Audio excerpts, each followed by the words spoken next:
কাল বললে দেখা করতে আসবে, কই আসলে না তো? কালকে আমি যাওয়ার সময়ই পাইনি। না না, কালকে যাব। ঠিক আছে ঠিক আছে। ওই তুমি কার সাথে কথা বলছো?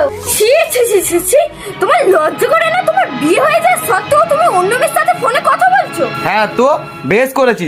তোর সঙ্গে আমার বিয়ে করার কোনো ইচ্ছা ছিল না, আমার দাদা জোর করে তোর সঙ্গে আমাকে বিয়ে দিয়েছে। তাই জন্য তোকে আমি বিয়ে করেছিলাম। এই শোন, তুই এই বাড়ি থাকিস ঠিক কথা, কিন্তু তোর জন্য আমার মনে কোনো জায়গা নেই। তাহলে তুমিও শুনে রাখো, আমিও চাই না যে কোনো ছোট লোকের মনে আমার জায়গা থাকুক। কি তুই আমাকে ছোট লোক বলছিস? তুই আমার গায়ে হাত তুললি?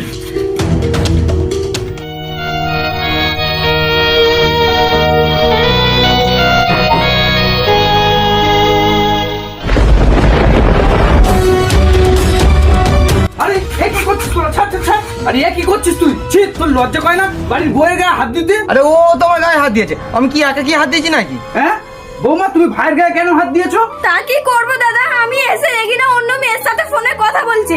আমি দুকাতে না বলতে বলতে আমার গালে এক চড় মারলো, তাই তো ওর গায়ে আমি হাত তুলেছি। কি তুই অন্য মেয়ের সঙ্গে কথা বলছিস? ছি ছি ছি ছি ছি, তোকে আমার নিজের ভাই বলতেই লজ্জা হচ্ছে। তাই এতে লজ্জা পাওয়ার কি আছে দাদা? তুমি তো জানতে ফুলমতির সঙ্গে আমার ভালোবাসা আছে, তাহলে তুমি ওর সঙ্গে আমার জোর করে বিয়ে দিলে কেন? শোনো দাদা, তুমি ওর সঙ্গে আমার বিয়ে দিয়েছো ঠিক কথা, তুমি এই বাড়িতে জায়গা দিয়েছো তাও ঠিক কথা, কিন্তু ও আমার মনে কোনোদিনই জায়গা করে নিতে পারবে না। আচ্ছা, তুই ফুলমতিকে ভালোবাসিস তো? তুই ফুলমতিকে ফোন লাগা, ও যদি তোকে বিয়ে করতে চায় তাহলে আমি ওর সাথে তোর ডিভোর্স করিয়ে দেবো। আচ্ছা ঠিক আছে, আমি ফুলমতিকে ফোন করছি। হ্যালো ফুলমতি। হ্যালো। বলছি শোনো না, আজকেরই আমাদের বিয়ে করার সঠিক সময় আছে, চলো বিয়েটা আজকে করে নি। না না না, তুমি এই কি বলছো? আমি বিয়ে টিয়ে করতে পারবো না। দেখলি তো ভাই, যে তোর সঙ্গে একদিনও থাকতে রাজি নয় আর তুই তার জন্য পাগল।